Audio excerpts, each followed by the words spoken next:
Assalamualaikum warahmatullahi wabarakatuh.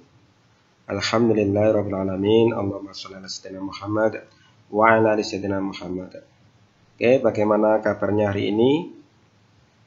Ustaz berharap kalian semuanya dalam keadaan sehat, dalam keadaan baik, dan juga keluarga kalian semuanya. Kita syukuri dengan bacaan alhamdulillah. Oke, pada kesempatan kali ini kita akan belajar tema 4 globalisasi, yaitu MUPEL PKN. Mari sebelumnya kita awali dengan berdoa dengan bacaan bismillah dan doa belajar.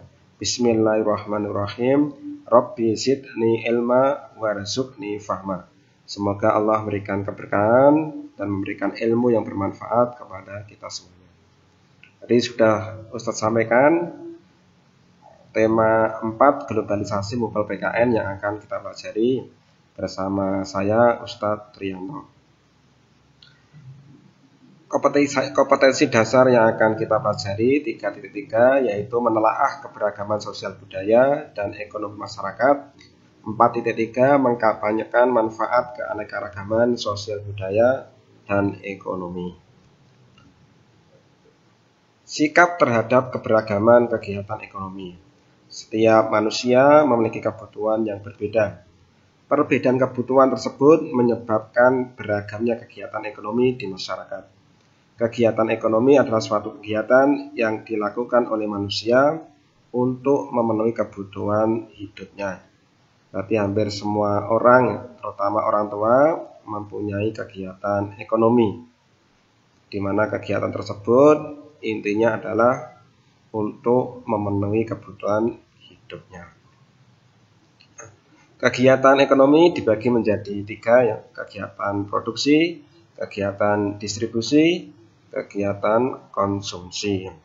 Kegiatan produksi adalah kegiatan yang menghasilkan atau menambah nilai suatu barang dan jasa. Contohnya petani jagung, peternak ayam, nelayan, dan lain-lain.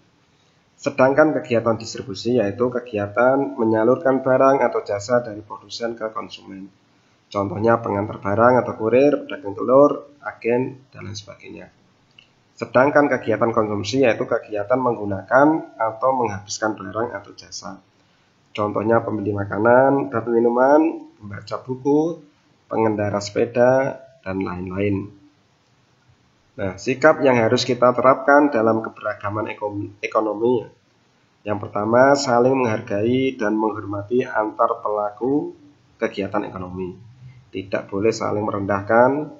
Yang kedua, membayar barang yang dibeli sesuai dengan harganya, harus jujur.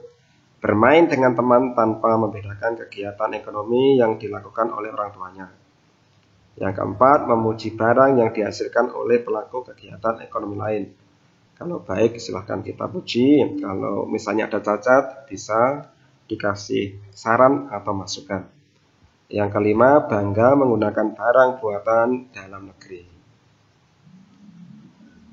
Menceritakan manfaat kegiatan ekonomi bagi masyarakat. Setiap orang temanmu tentunya memiliki kegiatan ekonomi yang berbeda. Perbedaan tersebut bukanlah penghalang bagi kita untuk berteman dan bermain bersama. Sikap saling menghargai dan memberikan motivasi setiap orang untuk melaksanakan kegiatan ekonomi dengan baik. Untuk menghadapi perbedaan kemampuan ekonomi, kita harus terus berusaha dan mengenali potensi diri. Potensi harus terus diasah dengan rajin, berlatih, dan tidak mudah putus asa. Misalnya potensi menggambar yang dimiliki dapat mengantar seorang menjadi perancang pakaian yang terkenal. Bangga menggunakan barang buatan dalam negeri. Kita sebagai bangsa Indonesia harus cinta tanah air terhadap negara kita. Salah satu wujud cinta tanah air adalah dengan menggunakan barang buatan dalam negeri, misalnya batik, kerajinan, dan juga yang lainnya. Manfaat menggunakan barang buatan negeri, yang pertama memupuk rasa cinta tanah air, memajukan industri dan produsen dalam negeri, meningkatkan kesejahteraan produsen dan para pegawainya, ikut melestarikan dan mengenalkan barang buatan dalam negeri kepada masyarakat dunia, dan yang terakhir mempererat persatuan dan kesatuan bangsa.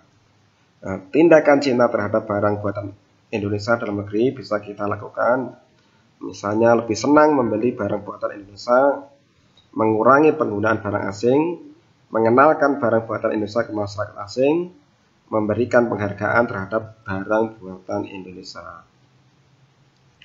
Terus ini tema yang selanjutnya yaitu wirausaha, tema kelima ini ya. Wirausaha adalah sebuah kegiatan ekonomi yang didirikan oleh seseorang dengan modal dan kemampuan yang dimiliki oleh pemiliknya. Berarti orang yang melakukan usaha dengan modal dan biaya sendiri. Keberagaman kegiatan wirausaha bukanlah penghalang untuk saling menghormati dan menghargai. Keberagaman tersebut bermanfaat karena dapat memenuhi kebutuhan masyarakat dan membuat antar pemilik usaha dapat bekerja sama dalam menjalankan usahanya. Semakin banyak orang yang punya wirausaha, kita bisa mudah untuk mendapatkan kebutuhan, barang kebutuhan yang kita butuhkan. Sikap penting dalam berwirausaha, kalau kita ingin menjadi wirausaha, sikap yang harus kita tanamkan yang pertama jujur sehingga dapat dipercaya orang lain, saling menghormati dan menghargai antar pemilik usaha, tanggung jawab terhadap kualitas produk yang dihasilkannya, bekerja keras untuk memajukan usahanya dengan cara baik, pantang menyerah saat menghadapi hambatan. Mungkin kalian ada yang pengen berwirausaha, maka sikap-sikap inilah diantaranya yang perlu kita bangun mulai sekarang. Manfaat keberagaman wirausaha di lingkungan sekitar: memenuhi kebutuhan manusia yang beragam jenisnya, meningkatkan kesejahteraan masyarakat sekitar, menciptakan inovasi baru yang bermanfaat bagi masyarakat, mengurangi pengangguran. Sikap tanggung jawab dalam berwirausaha: menghasilkan barang yang memenuhi persyaratan dagang, harus berkualitas, menjaga dan meningkatkan kualitas barang, jangan sampai mengecewakan konsumen, menjaga kelestarian SDA dan lingkungannya, mengurangi pengangguran masyarakat sekitar, memberikan upah pegawai sesuai dengan pekerjaan yang mereka lakukan. Manfaat berwirausaha sejak dini, kita di SDIT ada program yang tentang Business Day. Ini bermanfaat untuk kalian. Salah satunya ini melatih jiwa wirausaha sejak kecil, mengembangkan kreativitas yang dimiliki, melatih diri untuk menghemat uang yang diperoleh, mengasah potensi yang dimiliki. Manfaat kerjasama dalam mengerjakan sebuah wirausaha: para pemilik akan semakin mudah untuk mengelola dan mengembangkan usaha, dapat berbagi tugas dalam menjalankan usaha yang dikelola akan terasa ringan. Nah, kita tadi sudah belajar tentang pekerjaan dan juga wirausaha, maka yang harus kita tanamkan adalah seperti ini, sebagaimana hadis Rasulullah dari Aisyah radhiyallahu anha bersabda, Rasulullah SAW bersabda, Allah SWT menyukai jika salah seseorang di antara kalian melakukan suatu amal secara itqon. Itqon bermakna melakukan amal secara efektif dan efisien sehingga dapat terselesaikan secara optimal dari segi proses dan waktu. Sebaik-baik pekerjaan adalah pekerjaan seorang pria dengan tangannya dan setiap jual beli yang mabrur. Mabrur artinya mengandung keberkahan yang banyak jika penjual dan pembeli jujur. Alhamdulillahirabbil alamin, demikian yang dapat saya sampaikan, semoga bermanfaat. Kita akhiri dengan bacaan alhamdulillahirabbil alamin. Terima kasih. Assalamualaikum warahmatullahi wabarakatuh.